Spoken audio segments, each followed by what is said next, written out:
কোনে মাৰিছে মই ক'ব যোৱা নাই তেওঁলোকে হয়তো মাৰপিট কৰিলে গতিকে আৰু তেওঁলোকৰ মৃত্যু হ'ল এই যে মাৰপিট কৰিলে মাৰপিটৰ আমাৰ যি লৰ ভাষাত তেওঁলোকৰ মাৰপিট কৰাটো ইণ্টেনশ্যনটো নাছিল অৰ্থাৎ মাৰপিট কৰাৰ উদ্দেশ্যলৈ তেওঁলোকে একত্ৰিত হোৱা নাছিল তেওঁলোকে তাত একত্ৰিত হৈছিল গাড়ীখন ৰখাম কোন আছে চাম কিয় হয় মানুহ কি কথা তেতিয়া হয়তো কাৰোবাৰ উপযোগী কোনোবাই মাৰপিট কৰিলে গুৰুতৰভাৱে জখম হ'ল যাৰ কাৰণে মৃত্যু হ'ল সেইটো বাৰু আমাৰো দুখ লাগিছে গোটেইটো তেওঁলোকৰ ইণ্টেনশ্যনটো কিল গতিকে মৰাৰ যি তেওঁলোকৰ সেইটো মৰাৰ যি তেওঁলোকৰ যি নাছিল ইণ্টেনশ্যনটো নাছিল গতিকে এটা 302 নাই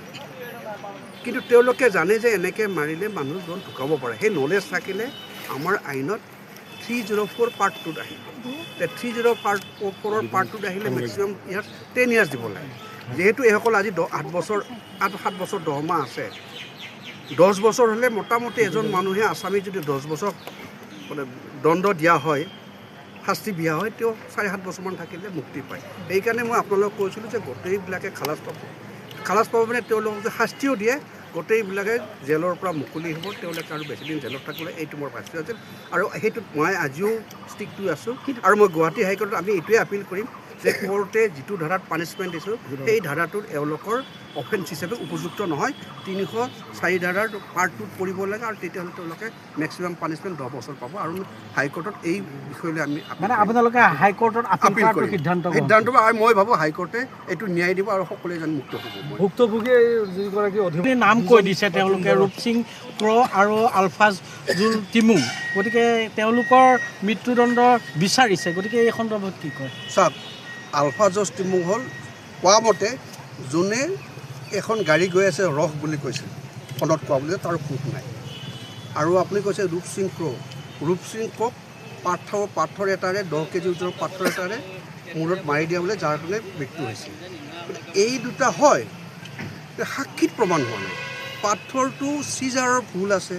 পাথৰটো চিজ কৰি কোনো ধৰণৰ চিজিং মেটেৰিয়েলে চিজ কৰা নাই তাত চিজাৰ উইটনেছৰ চহী নাই পাথৰ এটা দাঙি আনি কোৰ্টত খাৰা কৰাই দিলে সেই পাথৰটো নুবুজাই নহয় সেই পাথৰটো স্পেচিফিকেলি ক'ব লাগিব যে এইটোকে ৰূপসিং ক্ৰই পাথৰটোৰে উঠাইছিল এইটোৱেই পাথৰ আৰু চিজাৰ উইটনেছে ক'ব লাগিব হয় এইটোৱে তাত তেওঁলোকে ব্লাড থকা বুলি কৈছে ব্লাডৰটো কোনো হেৰি নাপালে যদি সেই পাথৰটোৰে মূৰত মৰাৰ কাৰণে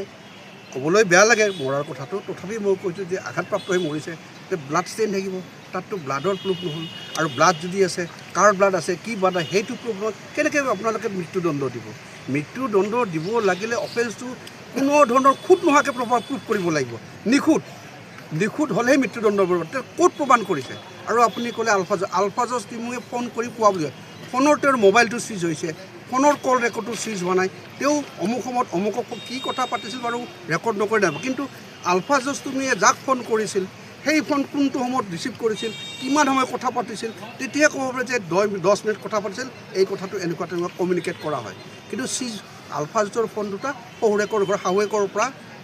ঘৰৰ পৰা চিজ কৰিছে মই যিটো মোৰ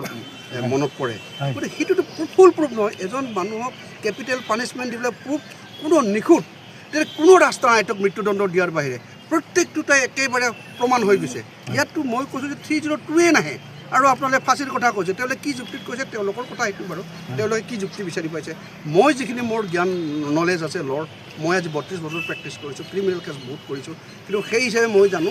এই কেছটোত আজি যি মহামান্য আদালতে ৰায়দান কৰিছে মোৰ মতে সি আইনগত হিচাপে শুদ্ধ হোৱা নাই